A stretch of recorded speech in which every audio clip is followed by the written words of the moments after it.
Sudah sholat duha, ibu minta doa. Ya Allah, Engkau yang ngatur rezeki suami saya di PUPR. Kalau rezekinya masih di atas langit, turunkan. Itu orang doa minta rezeki, Allah dipaksa loh bu. Kalau di atas langit, turunkan. Kalau dalam tanah, munculkan. Kalau masih sedikit, cukupkan. Kalau masih jauh, dekatkan. Itu doa minta rezeki. Dan yang paling penting, berkahkan. Kata Nabi, perempuan paling gampang masuk surga. Cuma yang membuat dia gampang masuk neraka, dua hal. Satu, dia tidak pandai menjaga lisannya. Gosip. Ini kalau kumpul begini, jangan pikir bebas gosip. Enggak. Itu kalau datang itu temannya dilihat sama-sama Dharma Persatuan, dia lihatin tuh Pak. Dari atas kepala sampai ujung kaki. Dia ada gosip tapi mukanya sinis. Dia ada gosip tapi sinis tuh lihat orang.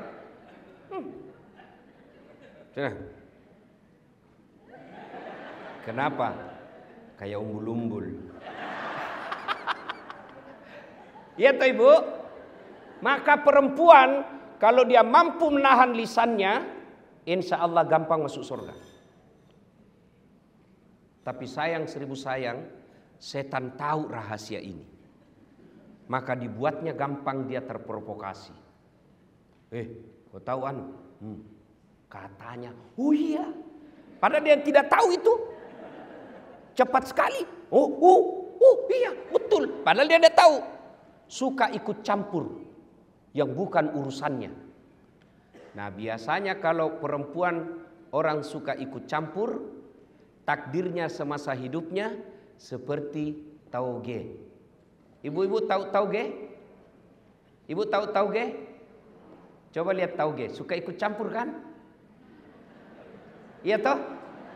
Gado-gado ada. Pecel ada. Soto Betawi ada. Nah, apa lagi? Tahu isi ada. Karena tauge selalu ikut campur, maka Allah takdirkan tidak ada yang lurus. Semua tauge bengkok. Jadi kalau ada ibu-ibu pagi-pagi gosip, teriak saja.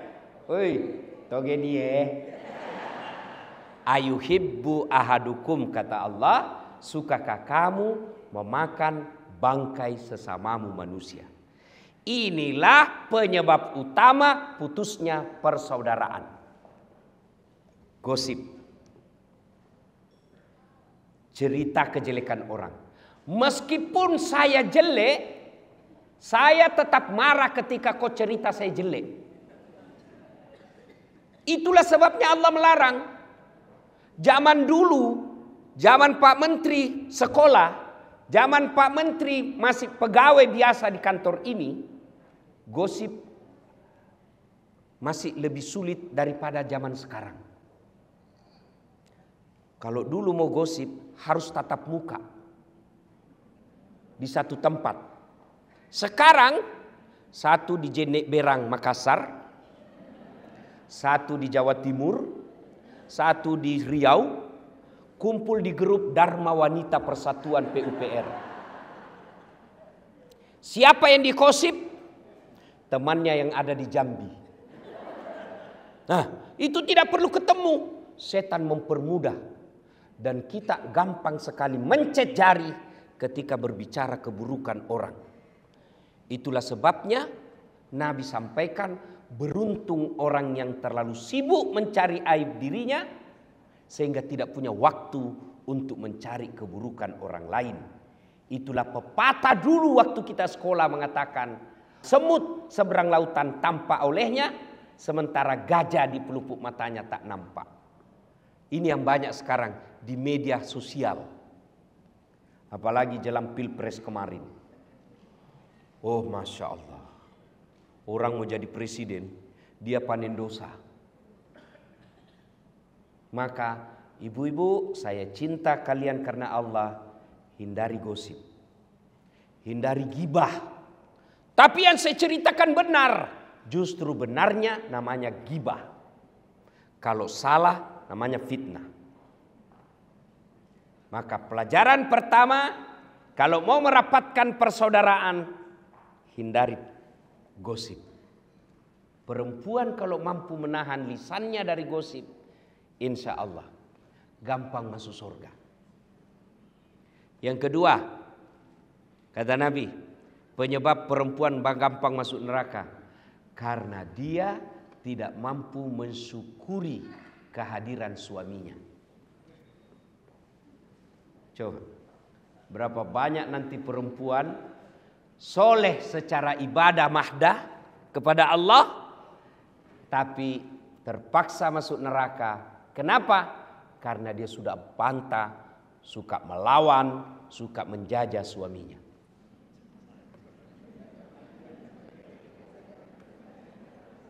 Ibu, ya, halo ibu, mau gampang masuk surga? Mau ibu? Mau? Kata Nabi, minta ridha suami.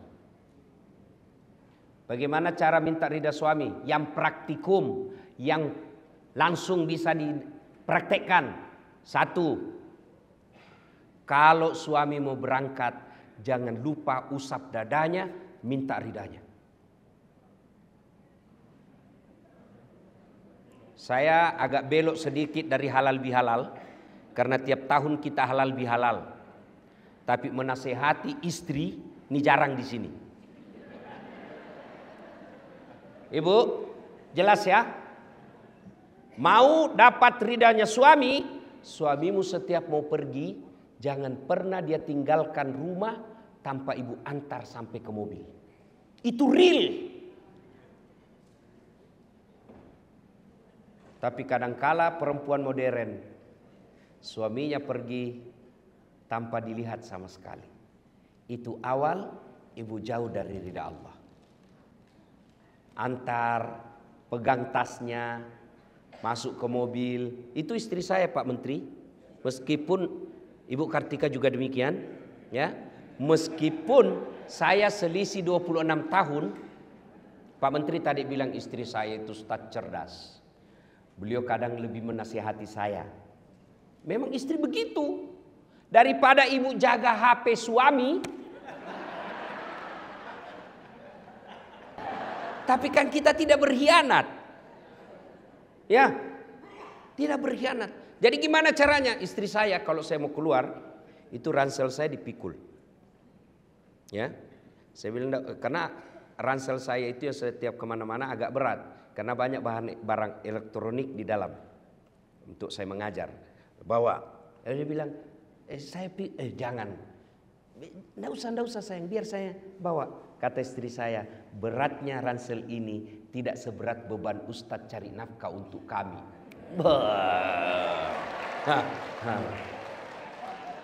Bagaimana Pak Irjen pernah rasakan seperti itu Pak? Coba kalau ibu setiap hari begitu, biar perempuan mana yang goda suami, dia tidak akan tergoda. Kenapa? Ada bidadari di rumahnya. Begitu saya naik mobil Bu, tidak pernah istri saya tutup mobil sebelum dia cium tangan saya. 3 kali. Sudah cukup tidak? Dicium lagi nih. Cium lagi ini, satu lagi. Ini lagi kiri. Ini agak lama.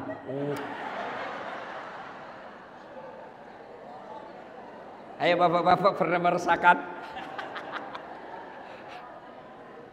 Ibu-ibu setiap mau pergi suami cium tangan. Nah, pantas perempuan lain cium tangannya suami. Coba ibu amalkan deh, ini real. Nggak usah, ibu tidak usah menjelis taklim 1 bulan kalau nggak praktek ini. Itu real bisa ibu dapat ridha suami. Apa cukup sampai di situ istri saya? Tidak. Dia usap dada saya. Lalu dia bilang, Ustadz, ridhoi saya. Dia tidak tutup pintu mobil sebelum saya bilang, ya meskipun semalam bertengkar. Bohong kalau ada suami istri tidak pernah bertengkar. Apa Ustadz tidak pernah bertengkar? Bohong. Bohong kalau ada katakan Ustadz tidak ada masalah rumah tangganya. Bohong. Saya aja ada masalah ibu. Apalagi setelah saya viral kemana-mana. Banyak masalah saya Pak Menteri. Apa masalah saya? Banyak janda curhat. Modus pura-pura minta doa-doa penenang jiwa. Lama-lama dia bilang, Ustadz, maukah Ustadz menjadi imam dalam hidup? Saya bilang, mohon maaf ibu, saya bukan imam, saya penceramah.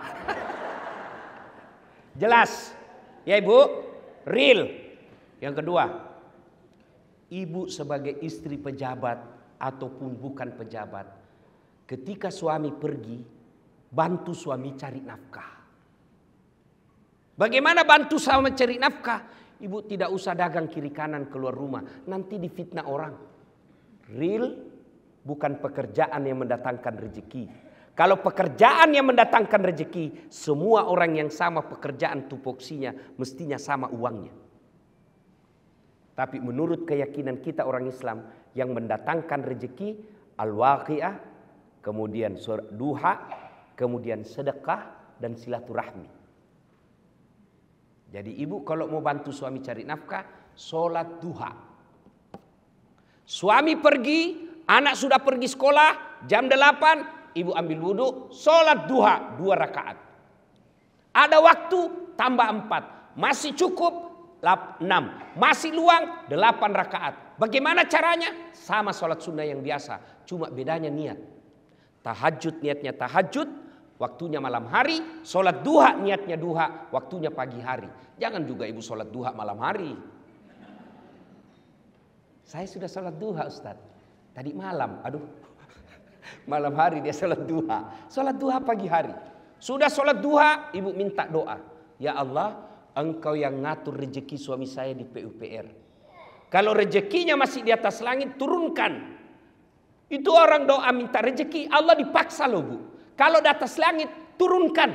Kalau dalam tanah, munculkan. Kalau masih sedikit, cukupkan. Kalau masih jauh, dekatkan. Itu doa minta rezeki. Dan yang paling penting, berkahkan. Sudah itu, ibu ambil HP. Telepon, bang, gimana kabar? Alhamdulillah baru tiba di kantor. Ya bang, jangan menghalalkan segala cara. Baru saja saya doakan dalam sholat duhaku. Insya Allah, Allah akan bukakan rezekimu. Salam sayang selalu dari istrimu di rumah. Itu langsung dikasih lihat itu semua temannya di kantor. Ini istri saya. Ibu pernah WhatsApp begitu? Real, cari ridha Allah, bantu suami cari nafkah, sholat duha. Kalau ini ibu lakukan, insya Allah suami tidak akan macam-macam. Cuma yang kadang-kala masuk WhatsApp, bang, jangan lupa singgah beli gas. Bang, jangan lupa singgah beli ikan. Salah? Tidak. Tapi sertakan juga mengingatkan suami untuk ibadah. Itu istri yang soleha. Masuk waktu sholat. Bang, sudah duhur ini bang. Sudah sholat enggak? Belum. Sudahlah, tinggalkan dulu pekerjaan. Itu pekerjaan bisa dikerja. Sholat tidak bisa kau tunda. Ayo sholat. Itulah istri yang dapat ridha dari suaminya. Kemudian pulang suami, semestinya istri yang soleha kata Nabi, pulang suaminya menyenangkan hati ketika dipandang wajahnya. Tanyalah bapak-bapak, senang tidak mandang ibu ketika di rumah? Bagaimana istri yang soleha? Menyenangkan hati dipandang suaminya. Jadi kalau ibu tahu suami pulang pukul 5 petang, sudah kira-kira 15 menit sebelum pukul 5 ibu dandan. Warna apa dia senang suami? Dia senang warna coklat. Pakai warna coklat. Tapi saya tidak senang. Ibu mengalah karena menyenangkan suami, itu ridha Allah. Kalau perlu pakai baju renang.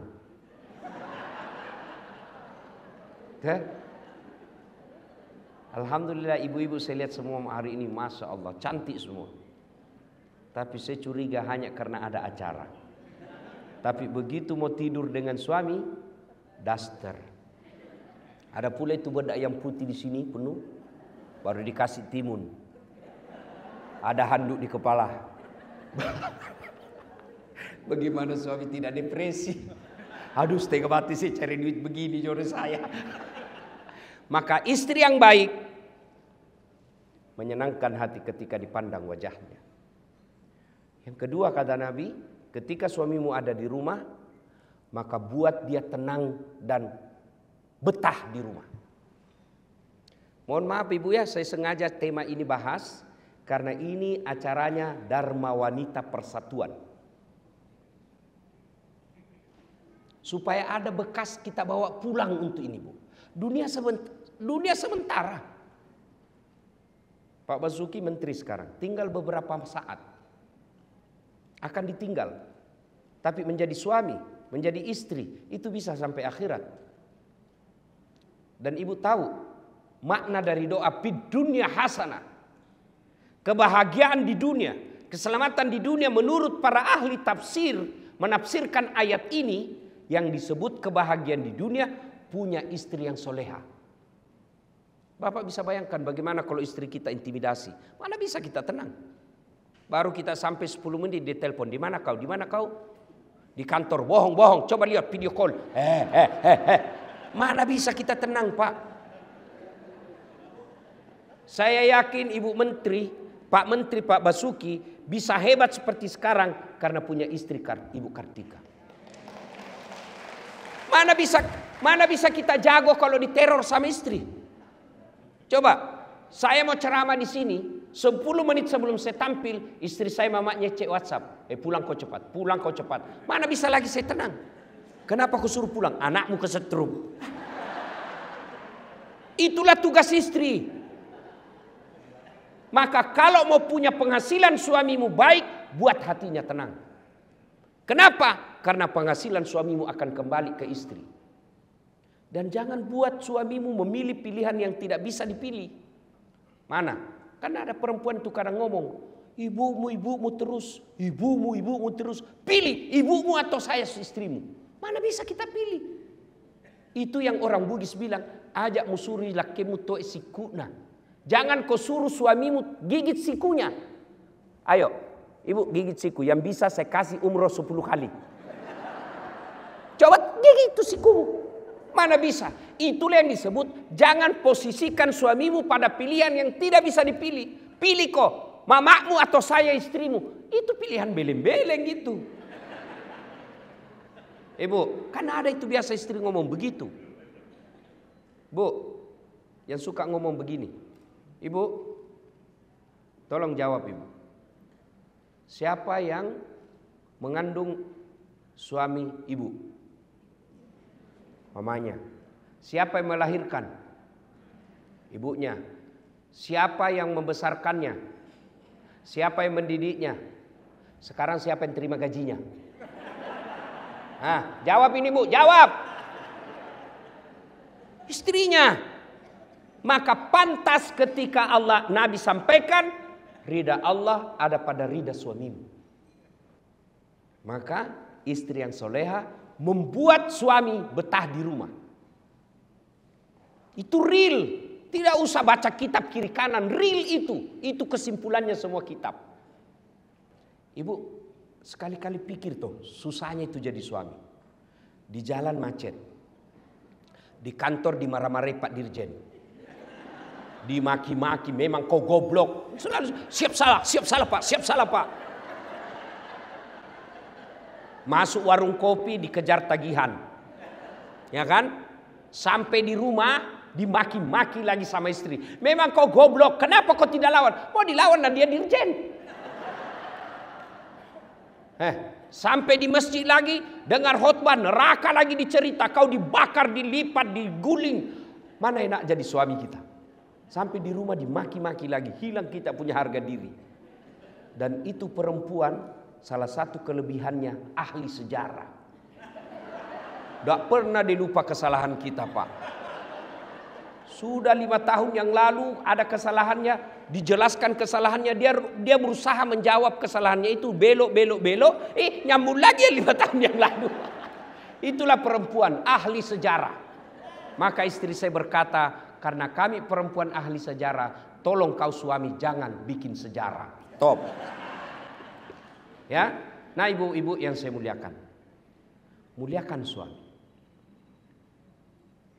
Kadang-kala kita sakit, kadang-kala kita cemburu. Tapi jangan sakit dan cemburu itu yang baru beberapa saat melupakan kebaikan suami yang sudah puluhan tahun. Kalau ini yang kita lakukan disebut Innallaha yuhibbul muhsinin. Allah mencintai orang-orang yang bukan saja memaafkan suaminya, tapi juga membalas dengan kebaikan. Itu esensi dari halal bihalal. Memaafkan, bukan sekedar memaafkan, tapi juga dia berbuat baik kepada orang yang menyakitinya. Ibu bapak saudara-saudara sekalian, suatu kali Nabi lagi duduk-duduk dalam masjid. Tiba-tiba Nabi bersabda, sebentar lagi akan muncul penghuni surga. Datang dan semua orang melihat, apa kelebihannya ini orang? Kalau dilihat dia masyarakat tidak terkenal, ibadahnya juga tidak istimewa. Lalu Abdullah penasaran, dia mau tahu apa amalnya ini sehingga Nabi jamin masuk surga. Maka dia datanglah ke rumahnya dan berkata, Assalamualaikum Tuan. Waalaikumsalam. Bolehkah saya menginap di rumahmu? Oke, nginap. Abdullah malam bangun sholat tahajud. Yang dijamin masuk surga yang punya rumah, dia cuma tidur. Pagi hari Abdullah bin Umar sholat duha, ini cuma duduk. Sore hari Abdullah tadarus, ini orang cuma lihat-lihatin. Hari 2, 3 begitu. Abdullah kemudian berkata dalam hati, sepertinya lebih banyak amalku dari ini orang. Dan dia berterus terang, Tuan, saya mau tahu apa keamalanmu sehingga Nabi jamin kau masuk surga. Dan itu 3 kali Nabi ucapkan. Kata dia, tidak ada, kau lihat amalmu lebih banyak dari saya. Kau sholat malam, saya tidur. Lalu Abdullah berkata, baiklah kalau begitu saya pamit pulang. Belum jauh dipanggil. Abdullah ta'al sini dulu, apa gerangan? Ada yang saya lupa. Apa itu? Saya setiap malam sebelum saya tidur, saya berdoa kepada Allah, ya Allah, ampuni orang yang menyakitiku dan bersalah kepadaku hari ini, karena aku telah memaafkan mereka sebelum saya tidur.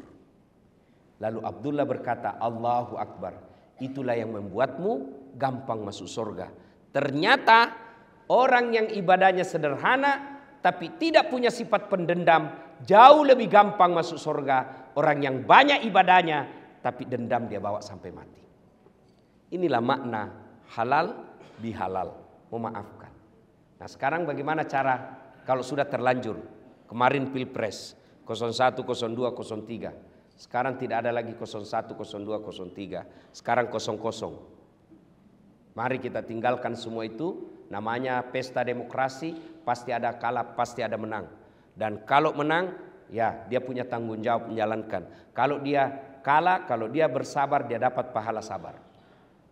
Nah, sudah, bagaimana cara menyambungkan? Satu yang paling efektif menyambungkan silaturahmi, sedekah. Sedekah. Pak Menteri ada marahi staf. Nah, saya sudah kasih begini masih kau salah juga. Sudah ada topoksimu masih salah juga. Marah. Sudah marah Pak Menteri katakannya, sudah lain kali jangan begitu ya. Ini ada pembeli pulsa. Katanya anak buah, Pak besok marah lagi deh Pak. Itulah hebatnya sedekah. Saya tanya ibu-ibu, senang suami pelit atau dermawan? Senang tetangga pelit atau dermawan? Senang tetangga pelit atau dermawan? Teman pelit atau dermawan? Tidak ada orang suka orang pelit. Bahkan orang pelit sekalipun tidak suka sama orang pelit. Iya toh ibu? Jangan ke rumahnya pelit, padahal dia juga pelit. Maka menyambungkan silaturahmi, sedekah. Tapi jangan salah paham, sedekah tidak selalu duit. Apa sedekahnya Kementerian PUPR? Bangun jembatan. Apa sedekahnya PUPR? Perbaiki irigasi. Itu sedekahnya. Kalau duit, berapa duit kita? Pasti korupsi kalau ada pegawai negeri banyak uangnya. Tapi sedekahnya kita adalah itu, PU, perumahan dan perumahan rakyat. Lakukan tugasmu, insya Allah meskipun pensiun, amal jalan. Saya bilang tadi sama Pak Menteri, saya dakwah, ayo sedekah.